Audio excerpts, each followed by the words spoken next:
we turn off some of these lights, I hope you'll be Sure. able to see everything. Right over here. I got it. So thank you. I'd like to introduce my wife Marla, came down with me today.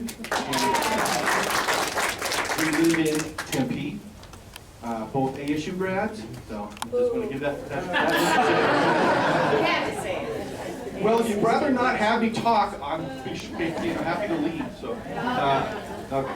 The door's locked. Thank you. This is a project that I started back in like 1986.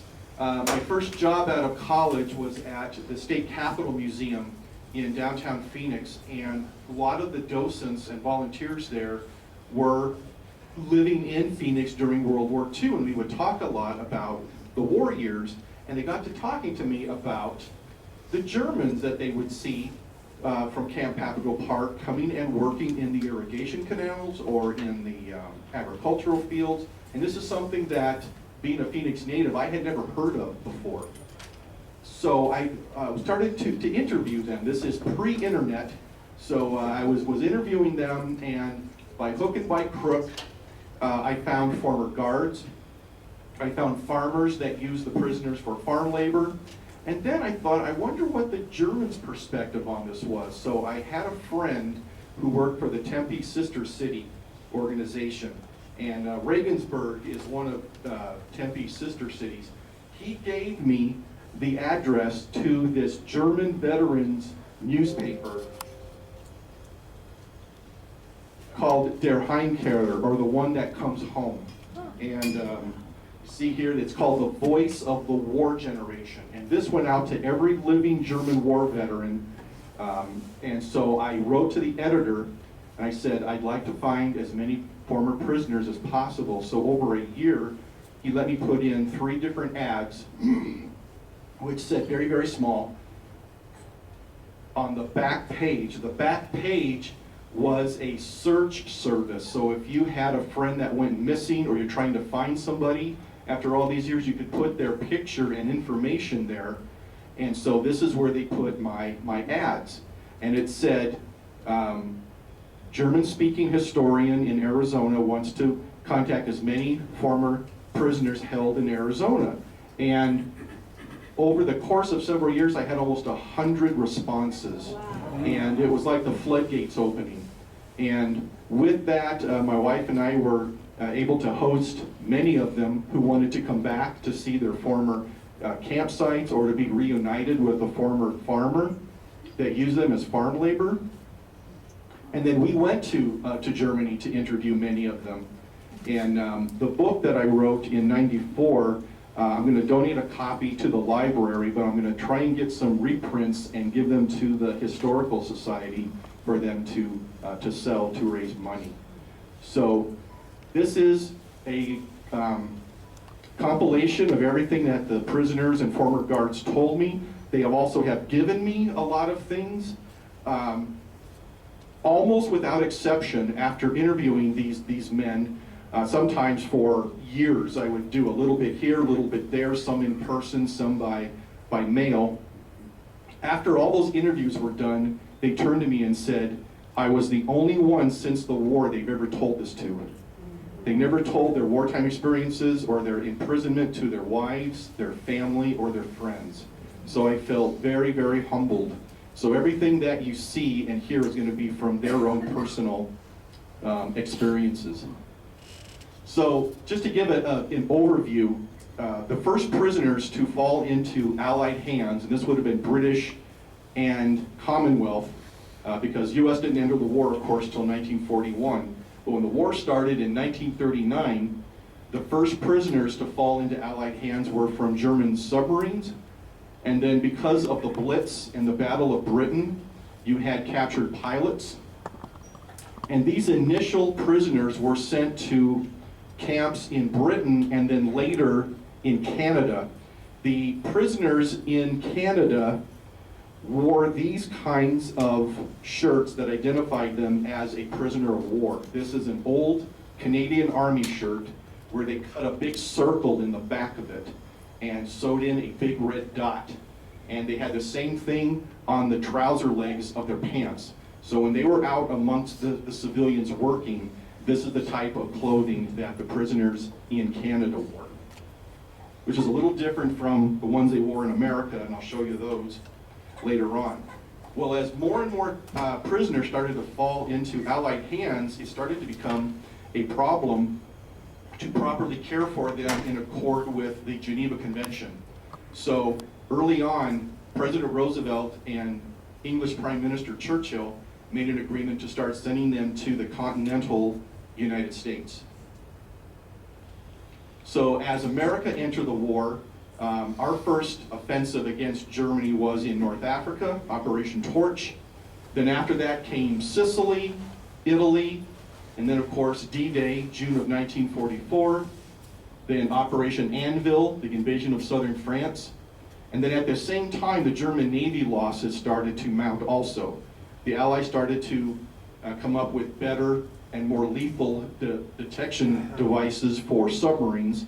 And so the losses among German submarines especially became very, very heavy. In fact, the German submarine service was the most deadly of any country during World War II. 3 out of 4 submariners were killed in action. So pictures like this were common in American magazines. This is from Life magazine, and this is an LST, a landing ship tank, at the beaches of Anzio. And these are German prisoners being let out. So when these cargo ships and transport ships discharged their cargo, they brought prisoners in, and then they were sent to camps or to processing centers in Britain. Here's another picture that appeared in Life. These are prisoners coming in from the Normandy beaches. You can see the British guards there on the extreme right-hand side there. So when these prisoners were brought onto transport ships to come to the United States, they were either blindfolded or they came through these little covered tunnels like this because they did not want the Germans to see anything that they might be able to send back as military information back home. So by the end of the war in Europe in May of '45, there had been 425,000 German and Italians in the continental US. The Italians were not held at the same time and in the same place as the Germans. They would have killed each other. There was no love lost between the German and the Italian armed forces because of the Italian failures in North Africa that Hitler had to send troops to help shore up, and then they got defeated on top of that. So in total, 511 camps and a few in the territory of Alaska. And the first camps were built along the East Coast, and then gradually they came westward. So these are all of the camps that were in Arizona. We had 24 camps. The 2 main camps was in Florence. That was the largest in the state and the 5th largest in the country. Then there was Papago Park, just north of where the Phoenix Zoo is, if you know where that is. And then all of the others were small tent camps. And right down there, Camp Continental, right there. Since most agricultural work at this point was still hand-picked, there were so few workers to pick these. The Bracero program was started that brought in workers from Mexico, but most of them went to the eastern part of the United States. Very few came to Arizona. So the prisoners were a substitute labor force. We'll get into the logistics of that later. But all of these little side camps you can see were all built in the agricultural belts of Arizona. You had in Buckeye, in Mesa, in Queen Creek, Duncan and Stanfield, Casa Grande, Eloy, 11 Mile Corner, Davis-Monthan Army Airfield had a POW camp, Marana Army Airfield, Cortaro 1 and 2. This was just north of Tucson, where Cortaro exit is. And so it became impossible to transport these prisoners from the main camps to these sites, so they built these small camps, which held about 200, 250.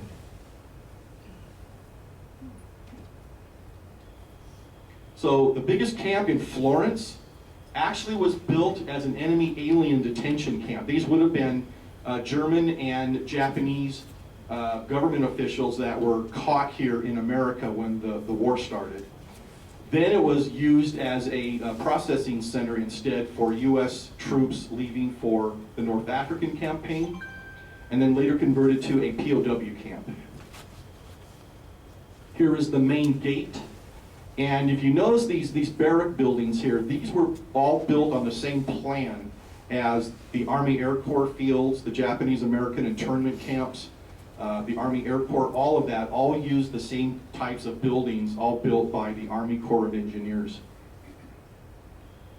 So the first prisoner groups to be brought in came from North Africa. When the joint British and American forces finally defeated Rommel, the prisoners were sent to the United States. This is Werner Hefner, who came to visit us, him and his son. And Werner was originally in the Reich Labor Service, that was the precursor to the military. Then when he entered the Army, and he told me this in great detail about his military service. And then he said, I was then transferred to the Russian front, and that's when he said, I don't want to talk about that. He said, it was hell on earth. I got wounded near Leningrad, went to Italy to recuperate, and that's when Hitler assembled the hastily put together Africa Corps and was sent to Africa. They did not go directly to Arizona when he got here. Instead, he went to Camp McLean in Texas. That's him right there. You see one of the prisoners has a little pet dog there. Now, the prisoners in America, if you notice on there, it's kind of hard to see, but on the trouser legs, you can see the letter W. The difference between the British and the Americans is the Americans used old U.S. Army clothes with the stencil PW on the back, and then on the sleeves. This one has it on the front. But then their pants legs also. And they were required, all of their clothing was required to have the PW on it. It was inspected every week. And that led to the ones who escaped in Christmas of '44 from Papago had an interesting way, remind me to tell you that story. By the way, if you have any questions while I'm talking, I've been doing this lecture for 30 plus years. I'm doing it 3 times this week alone. So I did it last night. I'm going to do it on Saturday, so you're not going to interrupt my train of thought, so don't worry about it. So the second group was the large number of regular Army that came from the Normandy campaign. After Operation Cobra, the breakout from Normandy, a large number of Wehrmacht Army fell into U.S. hands. And this is Paul Cern. His nickname was Johnny. Everybody called him Johnny, and we called him Johnny when we went to go see him in Germany. He was part of an anti-tank unit. That's him with the X over his head. He said they were very heavily camouflaged because the Allied air strength was so great. They were being strafed and bombed constantly. So he said that's why we're all covered with branches and such. Then you had more of what they would call themselves the hardcore. These were the Fallschirmjäger, or the airborne, the paratroopers. And this is Friedrich Sommermeyer. He answered my ad. And he actually became a member of the Bundeswehr, the West German army after the war, and that's his post-war picture on the right. They were isolated in the Brest fortress in France. They were bypassed by the US, and they held out for several months before they finally surrendered. And they were sent to Florence also. And he was held at Camp Dermot in Arkansas. That's him on the far right. And if you notice, they're wearing their jump wings and they're wearing their iron crosses.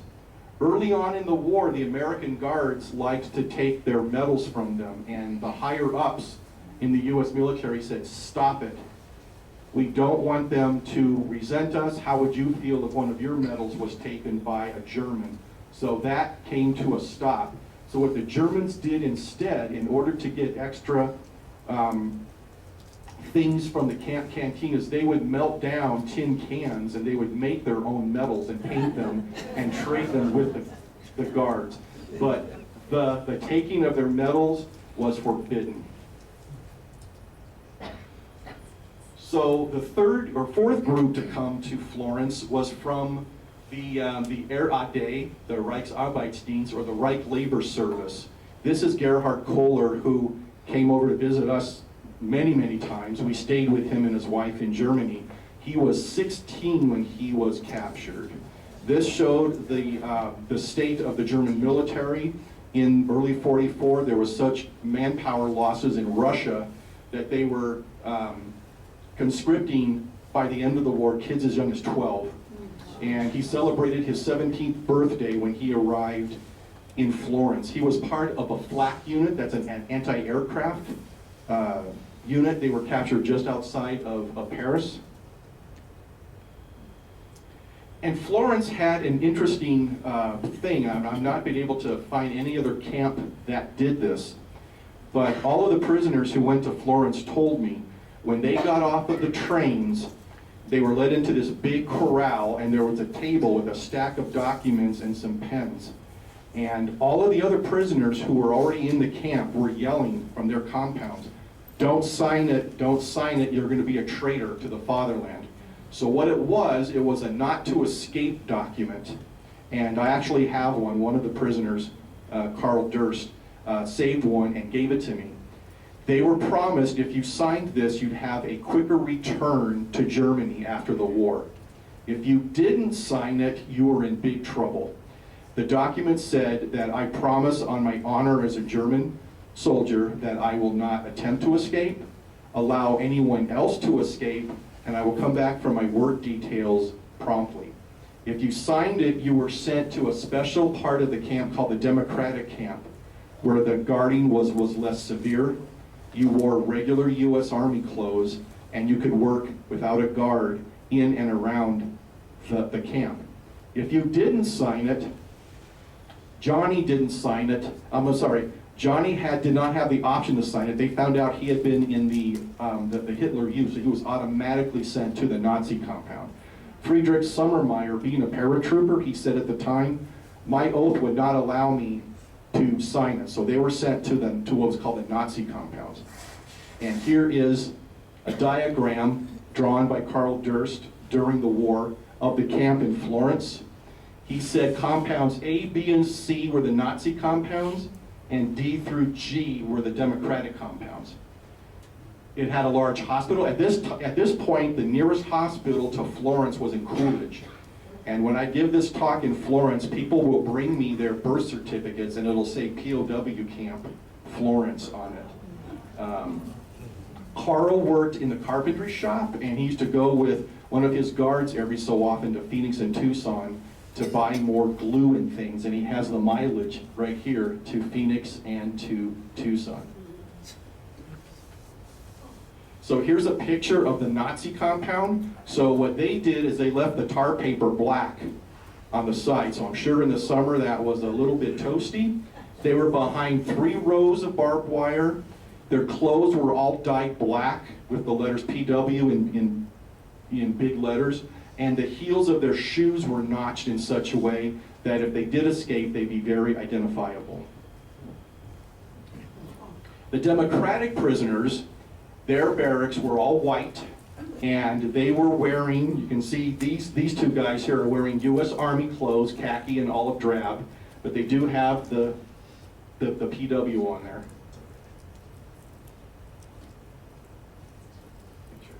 There we go. Some of the prisoners who could speak a little English acted as interpreters. This is Robert Beer, that's him right here.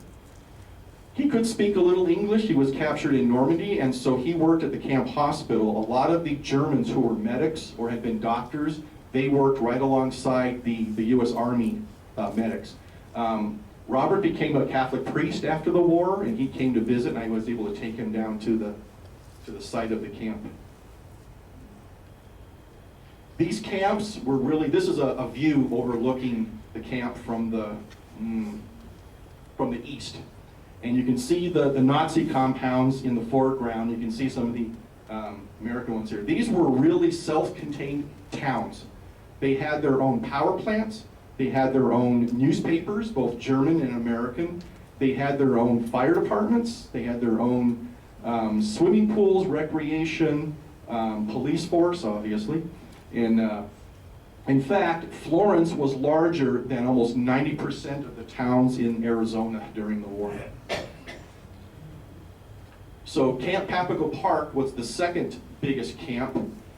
Florence held about 5,200, but that number fluctuated constantly because they were being sent everywhere to do farm labor.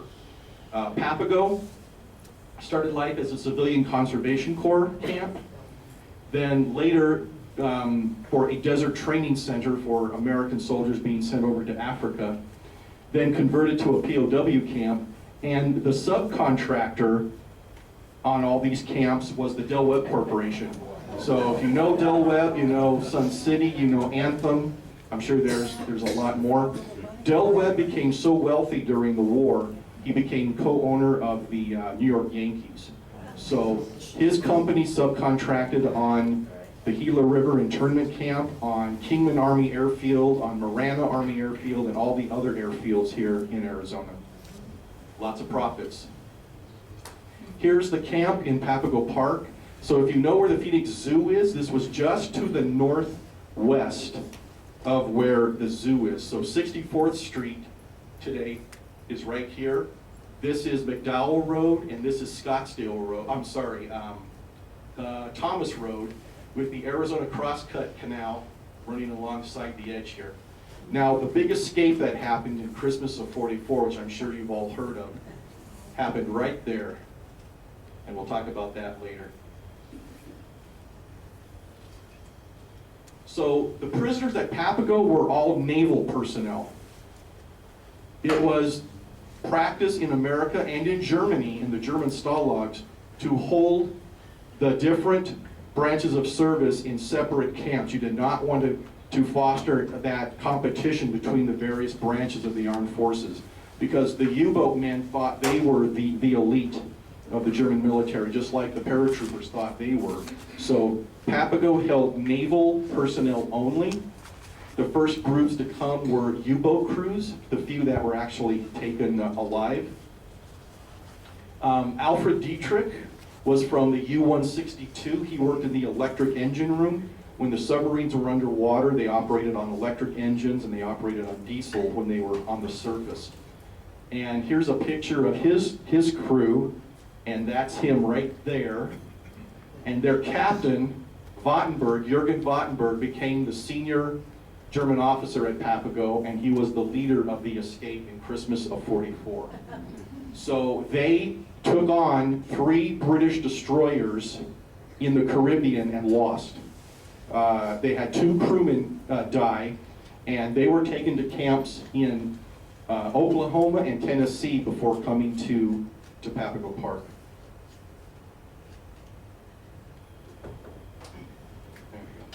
Then you also had German land-based personnel captured in Africa. This is Hans Lammersdorf, who became a U.S. citizen after the war. He lived up in Seattle. And he was a flat gunner in Bizerta in Tunis when he was captured. So they weren't all from ships. Am I pressing the right one? There we go. Then you had the crews of 3 German merchant ships. They were the Burgenland, the Weserland, and believe it or not, it was called the Rio Grande. And all 3 of these ships were in danger of being captured, and they scuttled themselves off the coast of Africa. The crews were captured, and they protested their status as prisoners of war. They said, no, we are merchant sailors, we're not military. The U.S. government said, no, you supply U-boats with torpedoes on the high seas, and you carried anti-aircraft weapons. And one of the men that answered my ad was Werner Weber. He was a radio man on the Burgenland, and he put me in touch with a friend of his, Karl Horst Hille, who you'll see later worked at a Shell gas station in Tucson. Now, these 2 guys actually made a shortwave radio in Papago Park out of a regular receiver, and was able to receive German coastal broadcasts. They hid it under the floorboards of their barracks. So all prisoners had to be photographed. In fact, they were photographed frequently if there was any change in their appearance. Most U-boat men wore beards because they were the only members of the German military to be able to grow beards during their service. And so they had their photographs taken with their beard. They had to shave and have another picture taken so that if they tried to escape, they couldn't hide their identity. Without exception, every man that I interviewed could still recite his POW number from heart. And this is the basic personnel record. This followed the prisoner wherever he went. This is from Heinrich Palmer. He made it the furthest of all of the escapees from Papago Park. And he stole all of his documents. He made a false bottom in his duffel bag in England before being discharged and stole all his documents, put them in there, and then he gave them to me when we went to Germany. So this followed them around. It had their fingerprints, their vital statistics, and then on the back it had the information of all the camps they were transferred to. So, the phantom prisoner. Does anybody here ever work for a newspaper? Okay, I will be very, very gentle. When I talk to history students, especially at ASU, I let them know, don't use newspapers as a primary source of information when doing historical research. Newspapers exist, if you'll excuse me, sir, to sell ad space. I mean, that's pretty much their prime function. And in defense of newspapers and magazines, they're only as accurate as the information given to them. Okay, I was just interviewed for your Green Valley paper, so I told the reporter a lot of stuff, and you're just going to have to take it that, you know, he didn't know any better. He didn't know if this was true or not, so there's a lot of trust. But in this case, there is so much misinformation out there about the escape from Papago that comes from erroneous newspaper reports. Now, Gunther Preen, the war in Europe was 3 days old when his submarine, the U-47, he was the captain, slipped into Scapa Flow, Scotland, and sank the Royal Oak, British battleship. He was internationally famous, personally decorated by Hitler. Then he failed to return from a patrol in 1940, and the Germans never acknowledged what happened to them. This is an Associated Press wire photo that accompanied these articles that started to appear in December of 1944. The mystery is solved. Gunther Preen is being held in Camp Papago Park. It was also rumored that he was the leader of the escape from Papago Park. And I have seen these in Stars and Stripes newspapers that were given to servicemen all over the world during the war. So this was worldwide news. He's being held in Arizona. Well, that was very difficult because he had already been dead 3 years before Papago opened. He was sunk along with his entire crew while attacking 2 British destroyers, and they were all lost. And so what I think happened here, I'm not exactly sure, but in the Arizona Republican at the time, the reporters were constantly haranguing the Americans at Papago. Is Preen being held there? Is Preen being held there? And they just kept saying, no comment, no comment. This is a military reservation. We can't give this information out to you. Stop asking us. So I think what happened was the Arizona Press took this as a yes, and that's where the rumor started. If you were to go right now and write a report on the escape using nothing but the Arizona Republic at the time, you'd have the date of the escape wrong, the number of men who escaped wrong, the method of escape wrong, and you'd have a dead man leading the whole thing. So, sorry about that, sir, but I'm sure it's a lot better now, but back then, especially during wartime, they needed to get information out, and they published rumor, innuendo, and things that just weren't true. Imagine that. So this is Papago Park. It was a much smaller camp, had about 3,000 in it, and they had the smaller one-story barracks. This is one of the guard towers. Most of the guards that I interviewed, these were 4Fers that were not eligible for combat. And so they were sent to military police training in Battle Creek, Michigan. The Germans could write home twice a month. This is from Alfred Dietrich from the U-162 writing to his father. And if you notice, this is on a typical prisoner of war sheet. I'll show you in a minute here. It unfolded. But if you notice, and you can't see it on this one, but you can see this is the Nazi censor stamp here saying opened. So all transactions between German prisoners and their families in Germany, all letters before they went overseas went to the Pentagon, and all of them were opened and read to make sure there was no military information being sent. Then when they got to Germany, they went to Berlin because they did not want any positive propaganda going, like we're being treated very well, we don't want to come home, everything's great here. They didn't want that. So Alfred gave me this letter where he wrote to his parents. He's asking about his brother, and he said something a little too complimentary about his treatment here, and the Germans took a razor blade and cut it out. You can send picture postcards also. This is Werner Weber, the radio man from the Burgenland. They had a photography studio at Papago, and you could have picture postcards made. He sent this to his father in Hamburg, and here you can see the U.S. censor stamp. No, that's not, yeah, right there, you can see it right there, and then there's the German one right there. And here's a typical postcard, and this is from Werner to his then girlfriend, later his wife Bertha.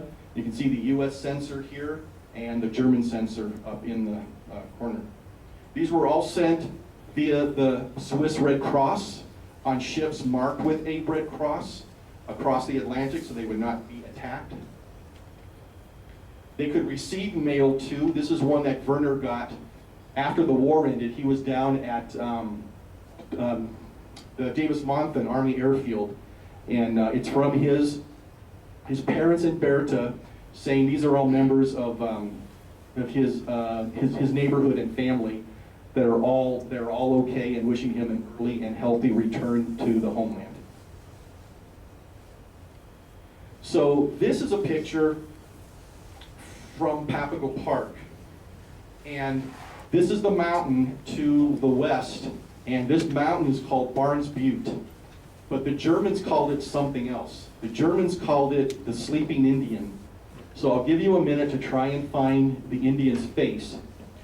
But I'll tell you this, I hate to make sweeping absolute statements, but this one is true. Germans are crazy about the Old West. If you go to Tombstone and go to their gift shops, the only other language they have their books in is German. Because of this, there was an author named Karl May back in the late 1800s, early 1900s, wrote a series of action-adventure stories for kids, and they all took place in Arizona. Winnetou and Old Shatterhand, his Apache sidekick, and these were immensely popular. These men all told me they were very excited when they heard they were coming to Arizona, the land of Karl May. To see a real Indian or a real cowboy to them was terribly exciting.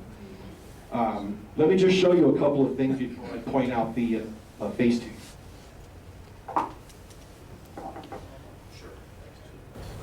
So the Germans had access to a lot of crafts. They could make things. They could make furniture. They could make things that they could sell. The public would come in and they would have art shows, and not for money, but they could get extra things in the camp canteen and so forth. So here's just a couple of things. You can come up later and see them. But here's a little wall plaque that a prisoner at Papago made for one of his guards that he had, and it shows a really nice cowboy on it. See there? And I have some watercolors too that were done of cowboys on horseback roping. Now here is a letter opener from a prisoner in Florence with an Indian head carved. on the, So thank we you, can see it, yeah. so you can see it. He was from Austria, and he put Camp Florence, Arizona on it. So again, really, really popular. One of the last weekends we were in Germany, we were with Carl and Inga. They were having a Wild West weekend. And they, a lot of them were in jeans, cowboy hats, some had horses. And it looked really, really Western, except they were really brats on the. And when we came and Carl and Inga said, "This is Steve and Marla, they're from Arizona," oh my gosh, we were treated like royalty. They had all kinds of questions. Where are our boots, our cowboy hats? Never owned a pair. Never owned a pair. So did you see the? Oops. Did you see the Indian face? Here's the forehead, there's the nose, and there's the mouth. And he's looking up into the sky. Now the Americans did not know this, but the Germans, this was der Schlafende Indianer, the sleeping Indian. Here was a drawing made by Ernst Winter, a U-boat prisoner, showing it.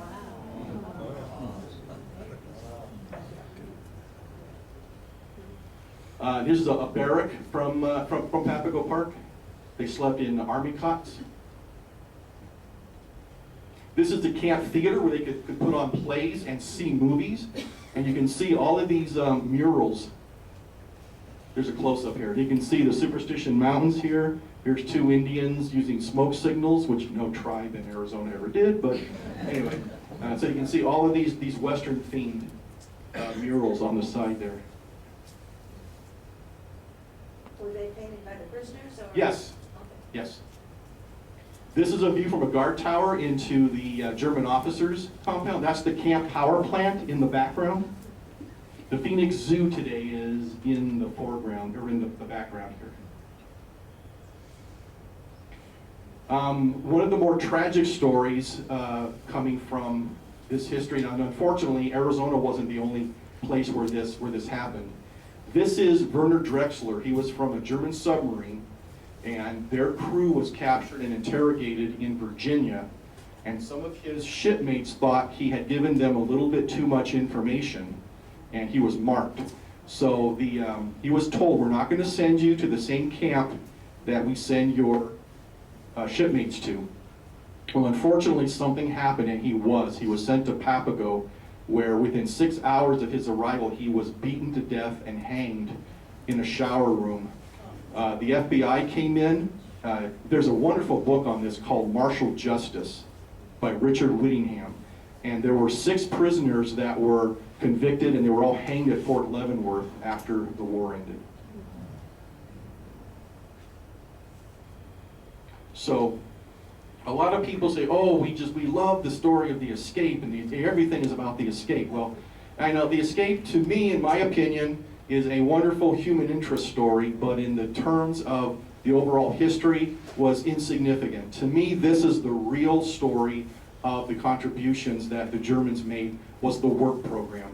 Because there was such a labor shortage all over America in every kind of job, agriculture, the Salt River Valley Water Users Association, which is today's Salt River Project, used them to clean irrigation canals. My mother worked at the Libby Canning Factory in Blue Island, Illinois, and they had prisoners there canning food to be sent overseas. In fact, my mother's family is from Germany, and she found a relative working there. Her last name was Scheidel. Well, it was Scheidel, but in German you would say Scheidel. And she saw on the list of names this young man, and she said it was a dead ringer for, she had 4 brothers, and she said he looked exactly like my brothers. Tall, red-headed. So I'm sure there were lots of prisoners that had relatives living in the United States. She was not able to make any contact with them. So the Germans were all paid for their work. In fact, they were made to save money, so when they went back to Germany in 45, 46, they were able to take money back with them. And this is how they were paid, with these little coupons. They couldn't have money. of course. And they had their own savings accounts, or they could buy extra things at the canteens. This is Fritz Mogul. He was a U-boat prisoner, and he's sitting alongside a irrigation canal in Phoenix. In the summertime, when the canals were full, they would use scythes, and they would cut all of the brush down from alongside the canals. Then in the wintertime, when they were dry, they would dig out all of the sediment. None of these were lined with concrete like they are now. This is the camp at Davis-Monthan Army Airfield. When the Germans surrendered in May of '45, the Germans could now, under the auspices of the Geneva Convention, work in a war-related job. Ernst Winter, who survived 2 U-boat sinkings, and the last one he was only one of 2 survivors, was sent down to mothball all the B-29s coming back from Pacific War duty. And I want to show you one more thing here. So they would drain all of the fluids out of the aircraft. They would take all of the leather off of the seats, and he was allowed, he made a wallet, and he made a little toiletry case out of the pilot's seat of a B-29 at Davis-Monthan. And they brought it into their workshop, and he made this wonderful little wallet, and he made this wonderful little toiletry case. So when I was interviewing them, or when they came over to visit, they said, my family has no interest in this whatsoever. They don't want to hear about it. Do you want all of this? So after wiping the drool, I said, yes. So that's why I'm able to, today, be able to show it around. I don't know what would have happened if they had not had somebody to give this to. So I'm very, very grateful. Go ahead and turn the light on. Okay. Soon I'll leave my gloves on. Marana Army Airfield had a camp, and so did Luke Army Airfield. So this is Carl Horst Hiller. Remember, he was the radio officer from the merchant ship, the Rio Grande. When it was discovered that he had been a mechanic, he got a job at a Shell station in Tucson. This is him right here.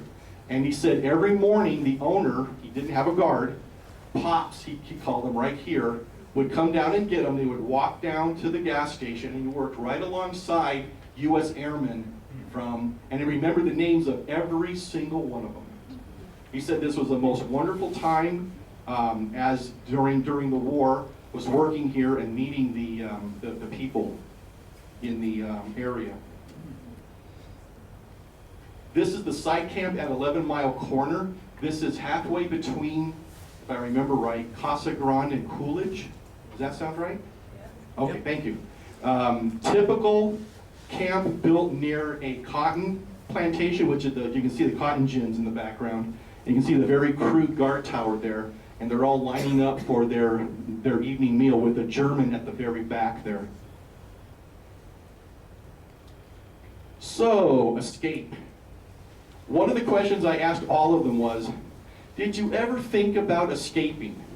Did you escape? And if not, why? Well, the vast majority said, well, look, I had survived the Russian front, or I had survived a submarine being sunk out from beneath me. Why would I risk being shot by a guard trying to escape? No, I was very happy to stay here. And they said, why would you escape?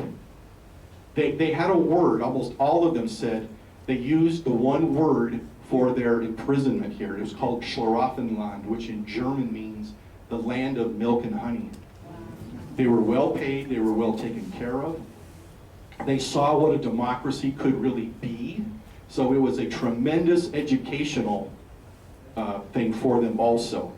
So unfortunately, there were some that just wanted to be free for a few hours, and so knowing that they would not be severely reprimanded, maybe 2 weeks on bread and water, you had a lot of articles like this in the Arizona papers.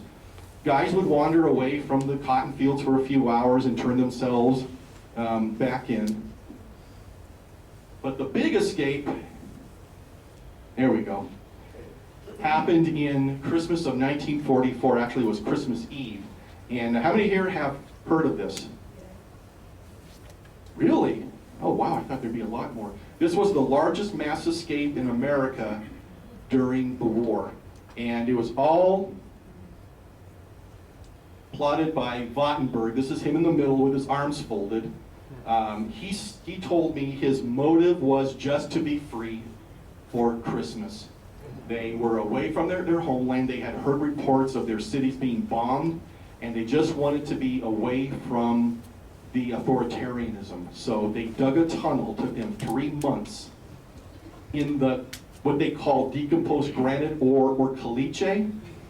The Americans thought, no, you can't tunnel out of here, so they didn't even, like I said, the guarding was so lax. But when caliche gets wet, it turns into mud, and they could dig. And so they dug a 178-foot tunnel. And to show you how lax the guarding was, here we go. The entrance was out in the open. That's the entrance. They would raise the lid on the coal box and string clothing across it. The tunnel went in this direction, right up to the bank of the irrigation canal, to make sure that they were far enough. When they got to where they thought the end was, they stuck a metal rod with a flag up, and all the Germans could see it. So, in Christmas Eve of 1944, 25 men escaped. Now, they wanted civilian clothes, so what they did is they were able to wash the letters out of their clothes. So instead, to have their clothing pass inspection before escaping, they used toothpaste and put temporary letters on there, which they washed out very, very easily. When they did escape into the irrigation canal, they were wearing their PW marked clothes, but they did have some civilian clothes. Some of the prisoners in other compounds had civilian clothes that they had swiped, and they made a bow and arrow, tied the clothes onto an arrow, and launched it over the fences.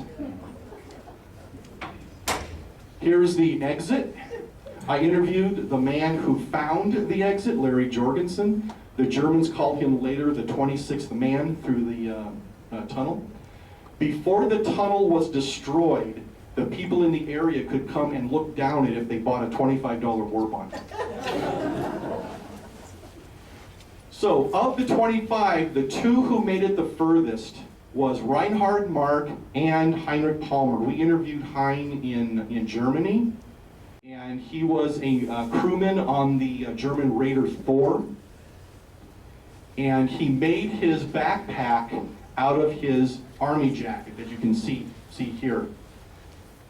He had stolen a map that showed the way to the border, which he gave to me, and there he is when we interviewed him in the 90s.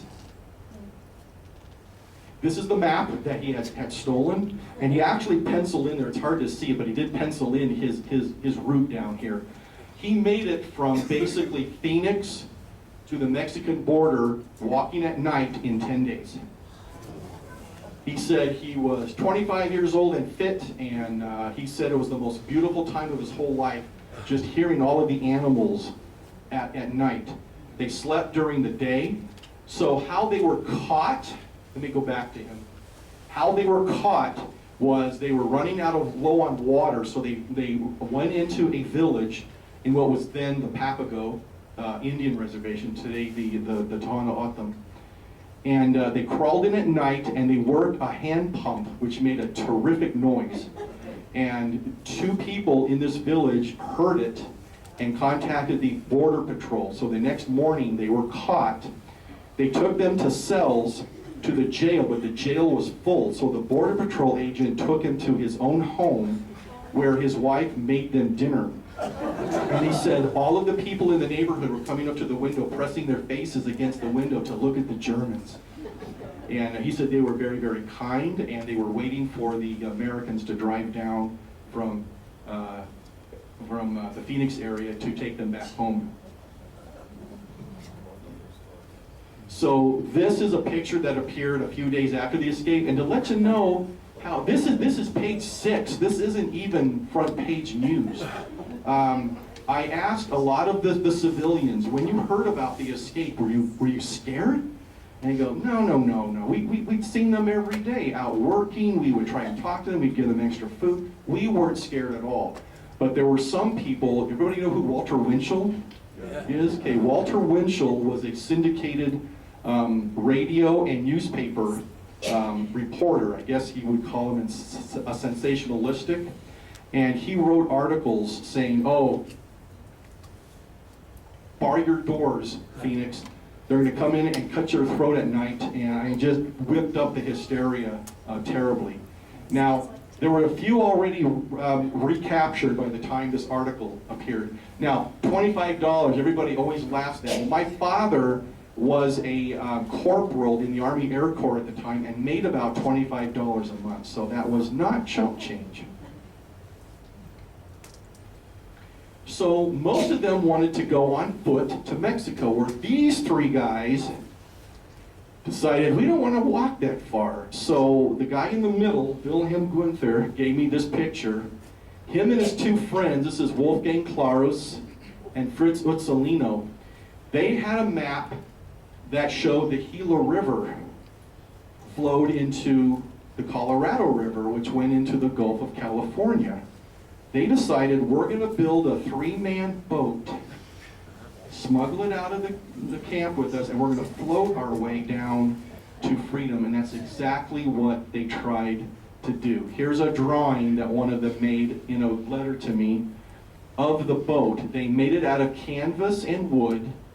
It was collapsible. They brought it out in backpacks. And the night before, the day before the escape, they wanted to see if it was waterproof. So what they did is they picked a blind spot between 2 barracks. They dug a pool, filled it with water, floated the boat. All 3 of them got in with their oars, and it was perfect.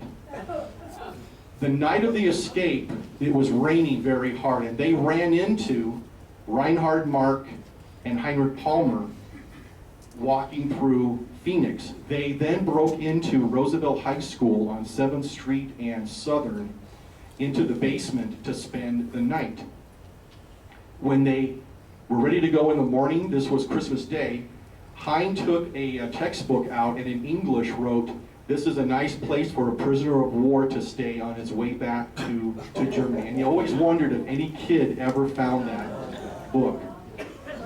So anyway, but this was the attempt by what the Germans called the 3 crazy boatmen. So here's some pictures from Ray Radicke. He was a guard that I interviewed. He was from Chicago. And here they are patrolling southern Arizona. And this is Ray himself at the border. There was 1 guard for every 5 miles. And so he said every little sound they heard at night, whether it was a cow or a coyote, they thought it was a German. And so they were always very, very hyper about capturing them. So they were all recaptured within a month, and as Heinz said, they all went back to the boring routine of the camp. And the war ended shortly after that. And when the war ended, and they were starting to be repatriated, this is when the Americans thought there'd be the most escape attempts, because there were Germans that did not want to go home for various reasons. Either their families were dead, or their homes were under Russian occupation, and they did not want that. Several of them even went up to a congressional level and said, "Can we stay?" And they were told, "No. You have to go back because you came in as enemy aliens. You have to go back, apply for citizenship, and return." Most of the ones that I knew came in through Canada, because Canada had an open immigration policy in the 50s. And I'm always asked how many Germans came back to live. I've never seen a statistic on that because immigration records are confidential. We knew Hans Lammersdorf. I knew Walter Janek, who lived in Texas, and Joseph Gertner that actually lived in Scottsdale. So I knew 3 of them. But to give you an idea of how many, I have no idea. I sure wish I did.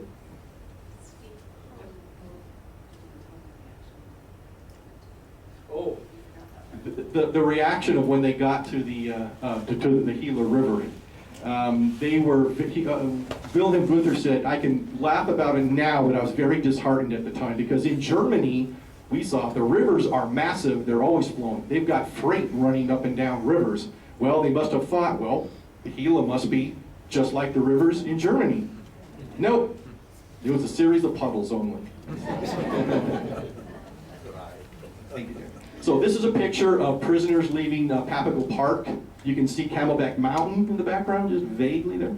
So all discharged prisoners were given black dyed uniforms with the letters in big white letters. And here they are carrying their duffel bags. I forgot to show this earlier. When they got off the boat in England initially, before they came to America, they were given an old duffel bag. And this is Carl Durst's bag. And this is what they carried everything throughout their imprisonment in. Most of the ones, most of them told me, you can go ahead and turn off, thank you. Most of them told me they knew the money wouldn't last very long, so instead they brought back things that they could barter on the black market. Soap, toothpaste, things like this. In fact, some of them even had the names and addresses of some of the American guards and the farmers who sent them care packages back in Germany, because the nation was absolutely devastated. So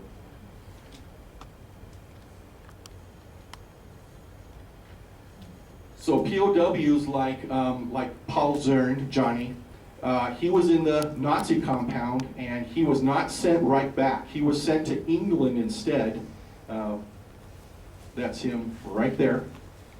And they were not held in camps. They were billeted with English families. And their job was to rebuild London after the V-1 and V-2 rocket attacks. In fact, Johnny told us that he kept in touch with this family for 40-something years. In fact, I think when we were over there, he was planning to go over and visit them again. So he kept in contact with them almost 50 years after the war ended. Johnny is the only one of the prisoners that I interviewed that is still with us. All of the others have since passed away. How old is he? I'm sorry? How old is he? I think he's almost 100. Yeah. So coming back, this is Gerhard Kohler, who we had over. He came over many, many times. And one of the first times he came here, he said, I want to pick cotton again. I would go. So we went out to Coolidge, and we just went out to this big cotton field. I got a picture of him picking cotton. And while he's there, here comes a truck. And in the truck is a guy with a cowboy hat, and he stops. And I thought, uh-oh. So he gets out and he says, what are you doing? And I said, oh, and I explained it. He goes, well, he said, I'm the owner of this plantation. He goes, there's better cotton over there. Go over there. So when we went to Germany, we stayed with Gerhard and his wife for the first part of our trip. And in his home, near his front door, he had a big glass jar that said Arizona Baumwolle, Arizona cotton. And he somehow got it back. I don't know how he got it through customs, because that's something that you would not be able to take back. But yes, he wanted to pick cotton again. And here's Hans Lammersdorf, the flat gunner from Bizerta. He told me the moment he stepped off the train in Tempe, he fell in love with Arizona. He wanted to stay there forever. He came back through Canada.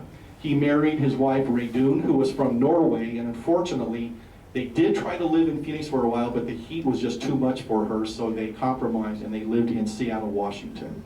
And this is from one of his many, many trips back here, standing in front of the Sleeping Indian Mountain. So Werner Hefner, he was the one that survived the fighting on the Russian front and was captured in Africa. He was coming back with his son George. And so I said, to him, I'm going to write a letter to the mayor of Florence. And I wrote a letter. Her name was K.O.T., wonderful lady. And I said, I have a friend of mine coming who picked cotton during the war. And she wrote a very nice letter to him on Florence stationery. I framed it. She welcomed us in the council chambers and gave him a shirt and a cowboy hat. And then took us to lunch. That's his son George, there's Kay, and there's Werner, and we're on the hill overlooking the former campsite. Now it's a, boy, I almost said the wrong word. I almost said trailer community. I said that one time and I got eaten alive. It's a manufactured home community. So anyone that lives in one, I apologize. It's called Caliente del Sol. So if you know where that is in Florence, that's where the camp was. There's even a few original buildings there still. But the nicest reunion came, this is Carl Durst, the one who drew that plan of Florence and whose duffel bag this is here. One of the first letters he wrote me, he said, I would love to get in touch with a farmer. He lived in Coolidge. His name was Bob Sims or Simons or something. I can't remember exactly. But he said, if he's alive or his family, I would love to get in touch and thank him personally for the great treatment he gave. He said everybody wanted to go to work for Bob. Bob had a huge plantation in Coolidge. Everybody, Bob said, or Carl said, when they were lining up in the morning, everybody was jostling to get in front when Bob brought his cotton trailer in. So I went to the library. I looked up the phone books in Eloy and Coolidge and Florence. Nothing. I looked in a Casa Grande phone book and there was a Bob Simmons Jr. So I called him one night. I told him the story. He says, that's me. That's me. This was in 93, 94. So I called Carl and I said, Carl, I found him. He and his wife made preparations and he came out here just to be reunited with Bob. And here's their wartime pictures here. Now what's funny about this is Carl spoke very little, his English was very, very limited. Bob was from Oklahoma and still had a really, really strong Okie accent. I don't know if you've ever heard one. It's difficult for me to, I recorded Bob's story. I had to listen to it 3 or 4 times just to get, wonderful guy, just wonderful guy. And the last thing that Carl wanted to do was to go out to the site where Bob's plantation was. Well, Bob was a retired owner of an office supply store in Casa Grande. And so we went to pick him up, him and his wife. Were you with us? No. Oh, you weren't with us at that time, okay. And so now Carl, this is a funny picture. I was telling my wife on the way up. Carl was a very stoic man. I mean, very typical, what I call a stereotypical German, just, very, very, this is one of the few times I ever saw him smile, ever. And they wanted to just wander and just talk to each other. Bob spoke no German. Carl spoke no English. I wasn't there to interpret for them, and they had a wonderful time. I have a feeling they understood each other perfectly. I believe that is the last one, so. That's it. Any questions?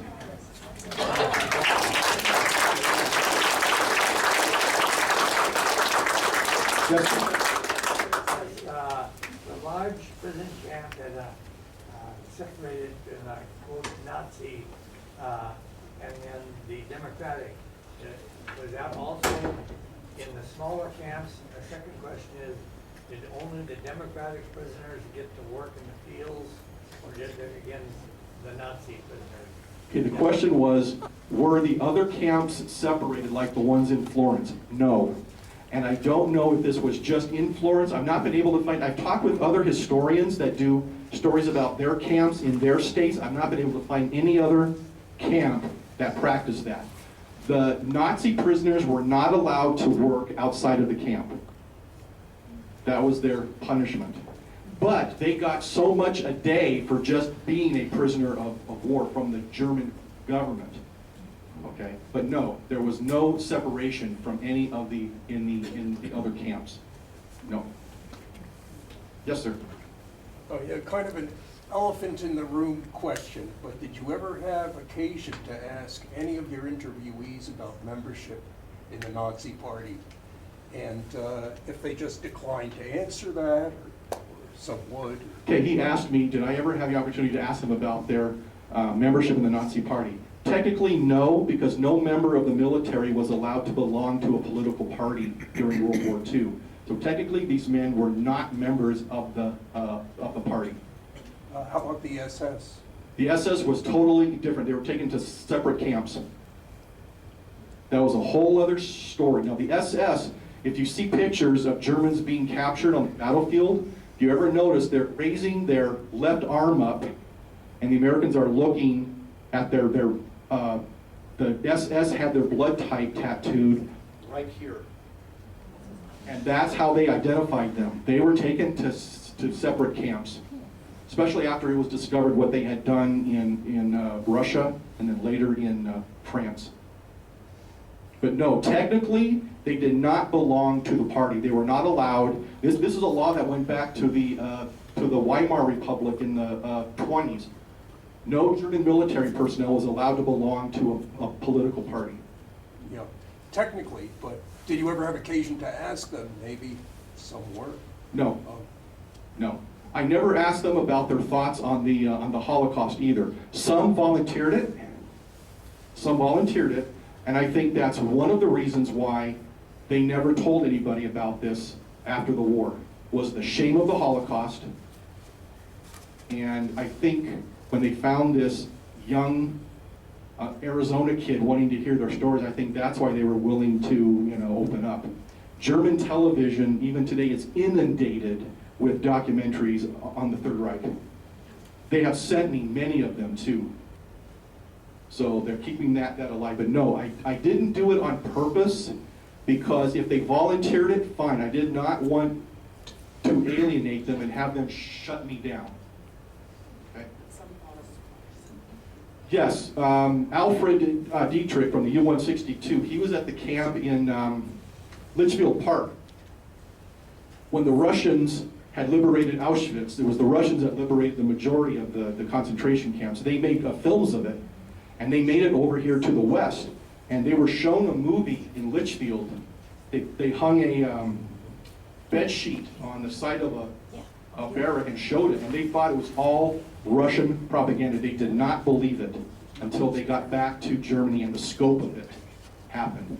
So there's the shame of that I think contributed largely to them not wanting to talk about it and not wanting to pass any of this down to.